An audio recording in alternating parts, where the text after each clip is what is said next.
जय हिंद समाजवादी साथियों। समाजवादी पार्टी की नई सूची जारी, 10 दिग्गज नेताओं को मिला टिकट। जी हाँ, आज हम बात करेंगे समाजवादी पार्टी को लेकर।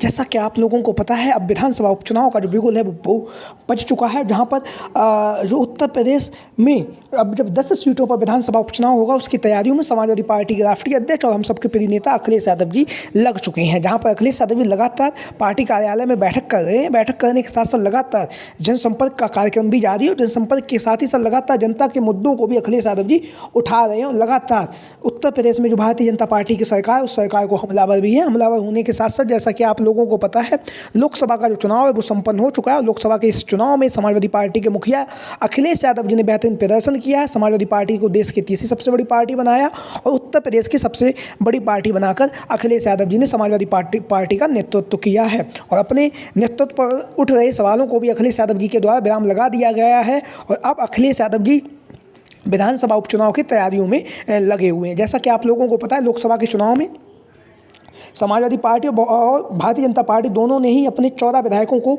सांसदी का टिकट दिया था, जिसमें से दोनों ही पार्टियों के 9 विधायक जीतकर सांसद बन चुके हैं। तो अब 10 सीटों पर विधानसभा उपचुनाव होने जा रहा है। तो इन 10 विधानसभा सीटों पर उपचुनाव में, जहाँ पर समाजवादी पार्टी की तरफ से अनेक दावेदार टिकट की दावेदारी कर रहे हैं और सपा मुखिया अखिलेश यादव भी लगातार पीडीए के नारे के तहत लगातार लखनऊ पार्टी कार्यालय में बैठकें कर रहे हैं। बैठकों के साथ ही साथ लगातार प्रत्याशियों के नाम को लेकर भी चर्चाएं चल रही हैं। तो पहले हम बात करेंगे कटहरी की विधानसभा सीट से।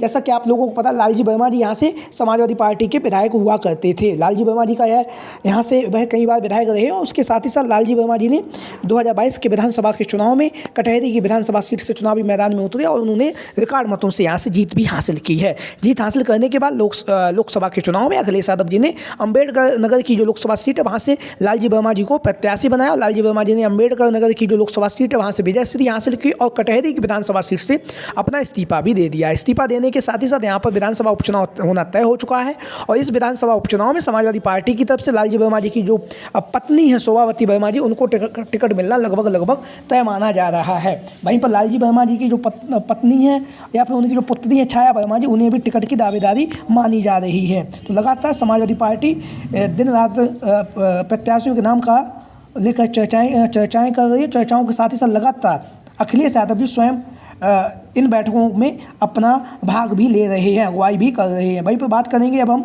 गाजियाबाद की जो विधानसभा सीट है, गाजियाबाद की विधानसभा सीट से, जहाँ से आप लोगों को पता भारतीय जनता पार्टी के जो अतुल गर्ग थे वह अब सांसद बन चुके हैं और यहाँ पर विधानसभा उपचुनाव होना तय हो चुका है। तो गाजियाबाद की विधानसभा सीट से इंडिया गठबंधन से कांग्रेस की जो डॉली शर्मा जी हैं, जो पूर्व में चुनाव लड़ चुकी हैं लोकसभा का, उनका नाम प्रबलता के साथ उठ भी रहा है। उठने के साथ ही साथ लगातार उनके नाम की चर्चाएं भी गाजियाबाद की जो विधानसभा सीट है वहाँ पे चल भी रही हैं। इंडिया गठबंधन के प्रत्याशी के रूप में डॉली शर्मा जी गाजियाबाद विधानसभा सीट से समाजवादी पार्टी इंडिया गठबंधन की प्रत्याशी हो सकती हैं। वहीं पर बात करेंगे अब हम जो मिल्कीपुर की जो विधानसभा सीट है, जहाँ से अवधेश प्रसाद जी कई बार विधायक रहे और विधायक होने के साथ ही साथ मिल्कीपुर की विधानसभा सीट से अब दोबारा से उपचुनाव होना तय हो चुका। और यहाँ से समाजवादी पार्टी की तरफ से जो खबरें सामने आ रही हैं वो ये हैं कि यहाँ से जो अवधेश प्रसाद के जो पुत्र हैं अजीत प्रसाद जी, उनका टिकट तय हो चुका है और लगातार वह जनसंपर्क का जो कार्यक्रम है वो कर रहे हैं। लगातार क्षेत्र की जनता से मिल रहे हैं, जनता से मिलने के साथ साथ लगातार मजबूती के साथ अपना चुनाव प्रचार कर रहे हैं। अजीत प्रसाद जी की जो मिल्कीपुर की विधानसभा सीट है, इनके पिताजी की अवधेश प्रसाद यहाँ से कई बार विधायक भी रहे हैं। तो यहाँ से समाजवादी पार्टी के रूप में अजीत प्रसाद का जो टिकट की नाम लगभग तय हो चुका है। बहुत ही जल्द इसका ऐलान भी होगा। वहीं पर बात करेंगे हम शीशामऊ की विधानसभा सीट से। शीशामऊ की विधानसभा सीट, जैसा कि आप लोगों को पता है, इरफान सोलंकी यहाँ से 3 बार लगातार विधायक रहे। विधायक रहने के साथ साथ उनके जो पिताजी भी थे वह भी यहाँ से राजनीति में सक्रिय थे और ऐसी स्थिति में जब इरफान सोलंकी की जो विधायकी है वो खत्म हो चुकी है और यहाँ से अब विधानसभा उपचुनाव होना तय हो चुका है। तो विधानसभा के उपचुनाव में समाजवादी पार्टी की तरफ से यहाँ से उनकी जो पत्नी है नसीम सोलंकी जी और की जो दावेदारी वो प्रबलता के साथ मानी जा रही है। एक इंटरव्यू में नसीम सोलंकी ने कहा भी है कि अगर राष्ट्रीय अध्यक्ष जी निर्देश देंगे और इरफान सोलंकी जी अगर निर्देश देंगे तो यहाँ से हम चुनावी मैदान में उतर सकते हैं। वहीं पर नसीम सोलंकी अगर चुनावी मैदान में नहीं उतरेंगी तो उनकी जो सासू माँ यानी कि इरफान सोलंकी की जो माँ है वो यहाँ से चुनावी मैदान में उतर सकती हैं।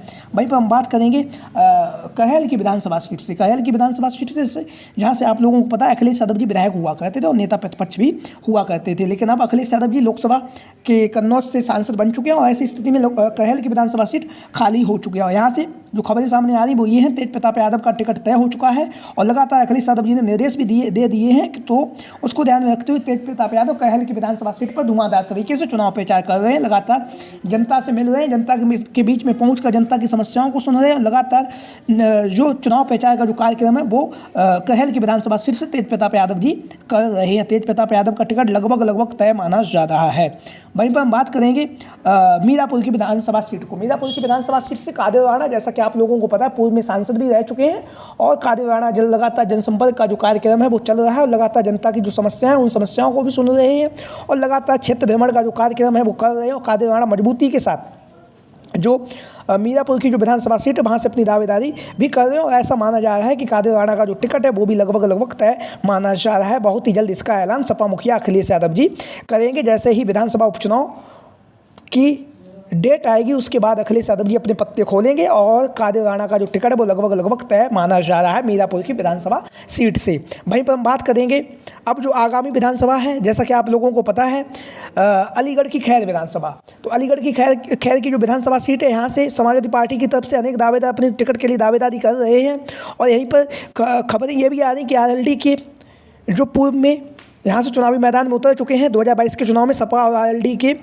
मतलब संयुक्त प्रत्याशी के रूप में, तो उनका नाम भी यहाँ से चल रहा है। उसके साथ साथ बहुजन समाजवादी पार्टी से जो चुनावी मैदान में उतर चुकी हैं उनका नाम भी चल रहा है समाजवादी पार्टी की तरफ से खैर की विधानसभा सीट से।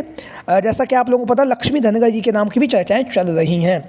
वहीं पर हम बात करेंगे मंझवा, मिर्जापुर की मंझवा विधानसभा सीट से रमेश चंद्र बिंद, जो पूर्व में लोकसभा का चुनाव लड़ चुके हैं, रमेश चंद्र बिंद के नाम की चर्चा काफ़ी तेजी के साथ चल रही है क्योंकि यह बिंद बाहुल ये सीट है। तो ऐसी स्थिति में जाति समीकरण को साधने के लिए अखिलेश यादव जी के द्वारा रमेश चंद्र बिंद को यहाँ से चुनावी मैदान में उतारा जा सकता है। तो लगातार रमेश चंद्र बिंद का जो कार्यक्रम है वो कर रहे हैं लगातार और उसके साथ ही साथ यहाँ से एक अतिरिक्त प्रत्याशी के रूप में बात करें राजेंद्र एस बिंद का नाम भी चल रहा है, जो पूर्व में जो मिर्जापुर की लोकसभा सीट है वहाँ से प्रत्याशी थे। बाद में इनका टिकट काटकर अखिलेश यादव जी के द्वारा रमेश चंद्र बिंद को दे दिया गया था।